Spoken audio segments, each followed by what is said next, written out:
And now I'd like to invite our first speaker, Dr. JoAnn Deak, to launch our learning journey together tonight. Thank you, JoAnn. Thank you, Lisa.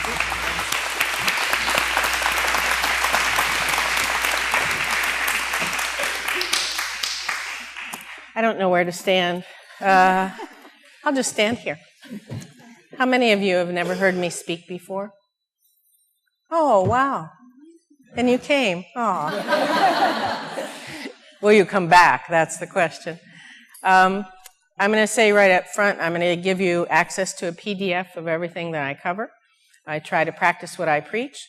I'd say this to parents all the time, to teachers, that taking notes, taking detailed notes while learning something new or complicated actually de-enhances learning.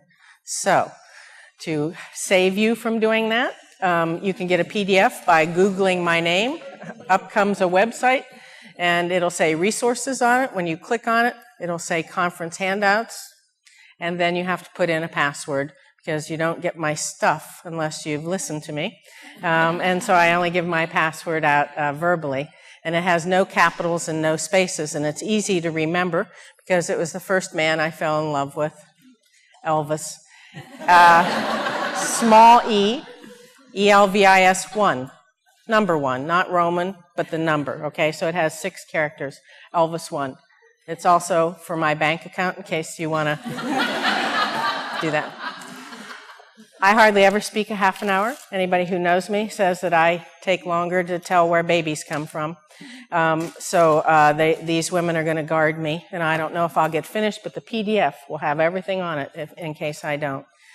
So I tried to think what to say to you, because there's so many things to say. And my way of approaching it is to say, look, if I only had a half an hour to speak, and I could take a sieve through the past 10 years of research and knowledge that we've gained, what things would I say to you? And so, as a takeoff on one of the books that's out there, I call this the Deak 10 Brain Rules. There are others, and others that are very important, but they take longer to talk about. So let me tell you about these 10. I put 7 in the M range. Because they start with the word M. Sometimes I had to twist the words a little bit to make them M words, but stay with me. They'll all come up. Remember, you don't have to write them all down. They're coming to a screen near you. My first M word is middle. I've been working on this chapter for a long time that hasn't come to fruition. Parenting and teaching in the middle. What I mean by that is, if you ask kids or adolescents to take on too much of a load, too many courses, too many scheduled classes, not enough unstructured time, we actually start to see brain cells die.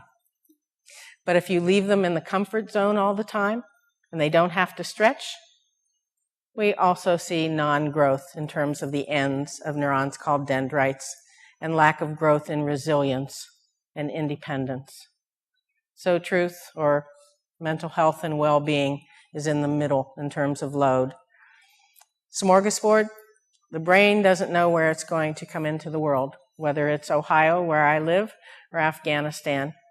And so the first 10 to 15 years of life, it's important for kids to experience different things and not spend an inordinate amount of time on anything, unless they may have a disability and they have to spend extra time doing this, or you want them to be a gold medalist in something, and they have a better chance of being hit by lightning. Because if things are done in an inordinate amount of time in the first 10-ish, especially years of life, the brain becomes lopsided. And trust me, you don't want a lopsided brain going through life.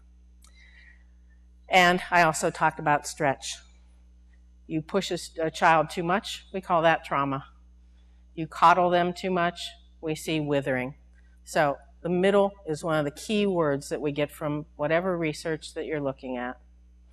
And if these two ever shake their head no, somebody in the front tell me, because I really need you to say yes to the. So, good job. Come on, Deborah. That's it. Okay. Next M, multilingual, growing evidence that we want, first of all, in our world, in terms of morality and ethics, we want multilingualism. But in terms of brain growth, we actually see growth in intelligence if a second or additional or 3 languages are learned. We see a delay of onset of dementia and Alzheimer's by up to 10 years in multilingual brains. Are you hearing what I'm saying? Your child does not have to take a course when he or she is 3 or 4. What the research shows is hearing a foreign language enough before age 8 sets the plasticity of learning foreign language throughout adulthood. So what we call language exposure before age 8 is critical. Every year that it's past age 8, it's harder on the brain. When I tried to learn Mandarin at age 40, it was impossible for this brain. So we do want all of your children to be exposed early on and then to become multilingual. That does not mean just taking a course. It means using another language throughout life. To make it an M word, I put munch. The brain is the greediest organ of the body. It only weighs about 2% of the body, depending on what the body weighs. But it uses 20% of the blood glucose, 20% of the oxygen, and when it's growing, it's a greedy thing. And so the big 6, say to your children, you will eat these 6 things, or put them in your mouth, swallow them, and keep them down every day. And if you don't, there are prices to be paid. And you see the big 6 up here. Protein, fat, calcium, omega-3s, antioxidants, and water. There's some mixed research about omega-3s, but it's still good enough that we want it to stay up there for a while. The big 3, this is for growth and health, the top 6. The big 3, the blood is desperate for a high blood glucose level for optimum functioning. So for breakfast, for lunch, whenever you eat these 3 foods together, it gives you a 2 to 4 hour nice high blood glucose level. Protein, fat, complex carbohydrate. So I try to eat something like a multigrain bagel with peanut butter, or scrambled eggs with whole wheat toast, or something like that. Coca-Cola and potato chips don't do it, okay? We would prefer it be good fat, but any fat helps give that blood glucose level a nice high level for 2 to 4 hours afterwards. Then, next M, music. Learning an instrument is something that if I had a little one now, he or she would do.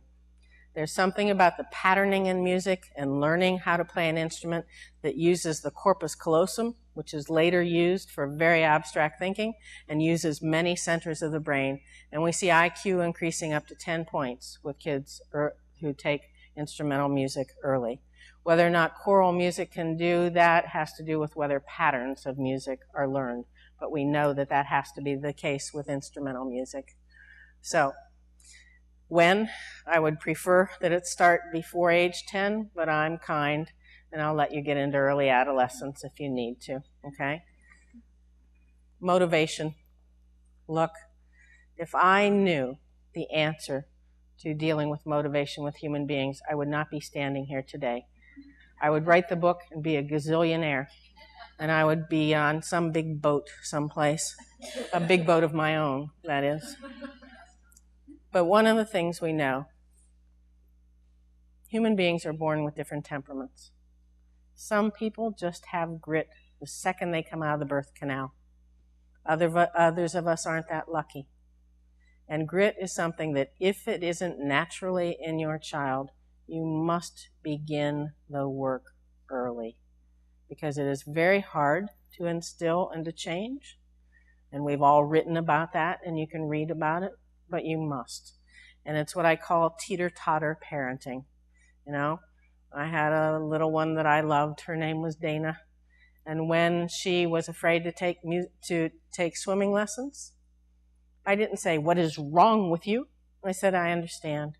Because she was born with an amygdala, that's the emotional part of the brain, that was incredibly sensitive. She was born a world-class warrior. And I knew I had to teeter-totter her and get on the other side and say, I understand, sweetie. And she goes, but I throw up. And I say, I understand. Here's a towel. But do it anyhow. You see? Her best friend, Catherine, who jumped in the deep water without knowing how to swim, and I had to jump in with my clothes on to save her. We teeter-tottered her in a different way. Do you see what I'm saying? I got her to think before doing. So motivation is a very complex thing. Grit is something that is a key part of motivation throughout life, and do everything you can to increase that. I put the importance of the ACC. The ACC is deep in the head. It's called the anterior cingulate cortex. The ACC is being called the mistake filter. It only gets activated in the brain when you make a mistake. And we think it's a leftover from evolution, because when you make a mistake, it actually gets activated, and it literally does this to your brain. Hey, pay attention to this. And it actually enhances learning. We want kids to struggle. We want them to give the wrong answer. We want them to muck about with learning. And you're going to see me in a later slide say to you that if a school relies so much on memorization to teach children and to test them, run away. Because that doesn't use the part of the brain that helps them to struggle and learn. And the ACC never goes off when you give an answer that you've memorized. Isn't that something? You can see why I never talk more than half an hour, because you stop me right now, wouldn't you? And we would talk about these. So I could give a whole lecture, as each of these women could, on internal and external motivation systems. I love it when a human being comes in with internal motivation. You don't have to tell them to clean their room or study or give it their best. Aren't we lucky ducks when we get them? For the rest, 90% of the world. Sometimes you have to use external motivation to what I call get her done.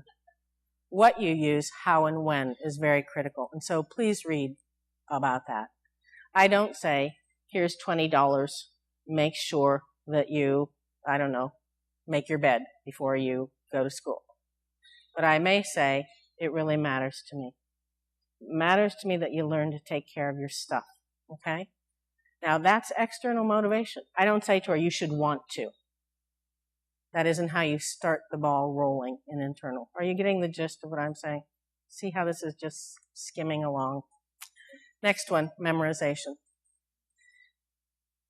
The brain wants to be efficient.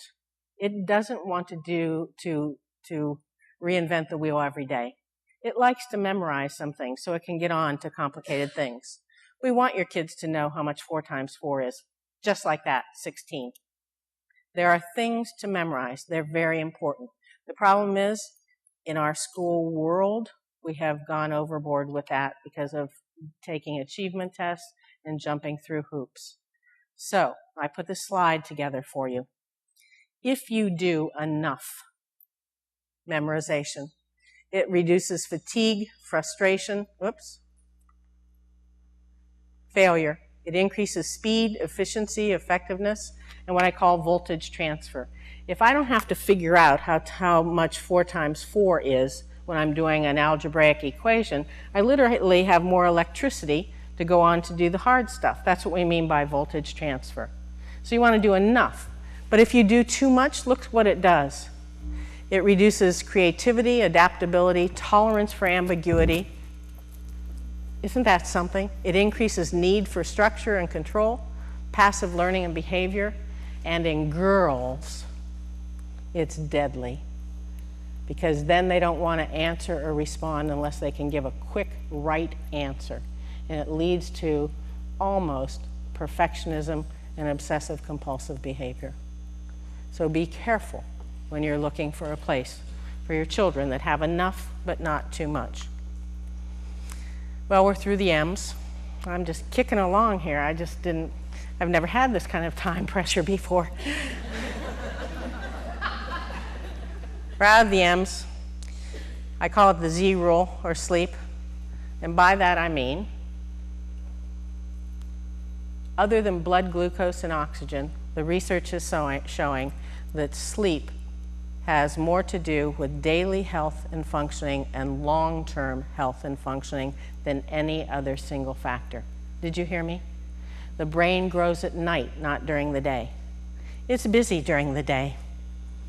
Children and adolescents who don't get enough sleep are literally compromising their intelligence for the rest of their life. How much is enough?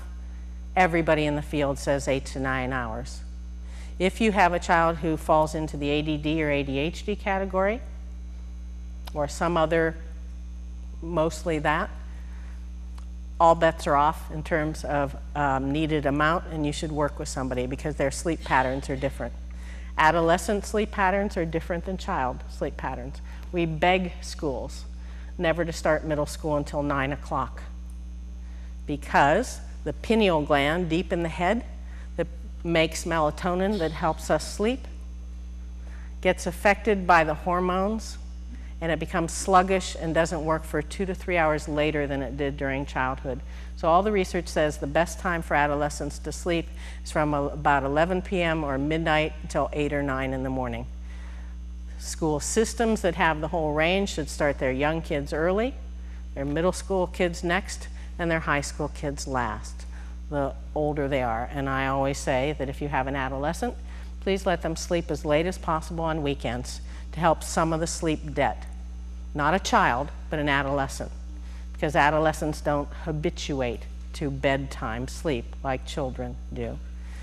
Please read the research on sleep. Just Google it or Bing it. We are absolutely petrified in the field of what is happening to children and adolescents because of lack of sleep. One of the most serious problems we will be facing as these brains go through life. And the next one, what I call the P rule, plasticity. I usually use rubber bands.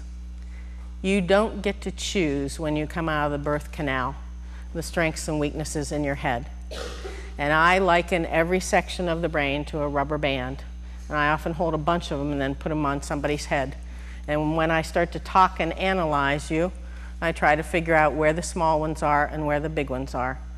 And then I show Einstein's brain, the big one that was in math and science because his brain was kept, every neuron was counted, and the small one that were in reading and spelling because he was seriously dyslexic. He didn't get to choose. And no brain that has been analyzed has the same size everywhere. So everybody has some small ones and some medium size and some large ones, and you don't get to choose. I was born with the aptitude to be a world-class speller. My brother Marty was not. But he became a really good speller because he took the size rubber band he had, metaphorically speaking, and he worked like a good boy, and he made it big. I started with a big one, and then I became the best speller in the state of Ohio by age 10. You see? You don't get to choose, as I say to kids, your rubber bands. That's what that fantastic elastic brain is about. And so, what this says down here, Eleanor Roosevelt, one of my role models in life, said, you must do the hard thing. When I see kids who say something's hard, I get a big smile and I say, that's great. That's a signal that that part of your brain, because the brain acts like a muscle, isn't as big as it needs to be yet. And it's telling you that. So get going. They must do the hard thing. When something is easy for a child or adolescent, it's a sign that they already have neurologic richness there, and it'll pretty much grow naturally. But you have limited time to grow the small parts. So you have to be careful. Luckily, whoever invented the system, I always like to say, God, Allah, Buddha, Charles Darwin, whoever designed the system made it plastic until the minute you die or you get Alzheimer's or dementia or some brain disease. I'm 64. Every day I do brain exercises to keep stretching areas. But we're designed in the first 20 years to outfit ourselves for life. Example, I was just talking to Catherine and Deborah about it. The part of the brain that, the emotional part and the motivation part that often come together to help us form self-esteem. If self-esteem doesn't show some improvement during adolescence, it will take until, especially a girl or a boy, is 40, 50, or 60 before they hit their stride. In other words, the work has to begin in improvement in any area that isn't as big as you need it to be before you leave adolescence. It doesn't have to finish, but if it begins then, it slingshots you into greater plasticity into adulthood. Isn't that something? Rule 10, grab the amygdala. The amygdala is deep in the brain. If you go through your nose and your ears, not recommended. You get to this almond-shaped thing that is called the amygdala. It's called that because that's the Greek word for almond. Some old Greek scientist was tearing apart dead brains. He got to that part and looked at it and go, amygdala! And it's still called that in every country in the world. I love that. Anyhow, it's the seat of emotion. The new research is showing that it is connected to all the parts of the brain with these big fibrous neurons. I am famous, or infamous as the case may be, for saying, grab the amygdala of a human being and everything else has to follow. So when I spoke to the teachers at St. Anne's, I really didn't have to tell these teachers because this is a special school. But the research shows if a neurologic unit, that's what I call people, if a neurologic unit called a student believes a teacher cares about him or her, their brain works better the entire time they have that person as a teacher. You see what the big fibrous neurons from the amygdala does? And the obverse is true. If a child or an adolescent believes a teacher doesn't care about her or him, it diminishes their thinking power while they have that teacher. I used to hire teachers based on this. Then if they understood things like how to teach math or reading, that was icing on the cake. But I wanted the cake. They had to come across and get these kids to believe they cared about them. I did not say they liked them. I said they had to get the kids to believe that they cared about them. That's the power of the amygdala. Anytime you want to influence anybody about anything, first you grab the amygdala. And we have chapter and verse research on this. So those are the 10. Google, resources, Elvis 1, and then we'll do questions at the end, okay? Thank you.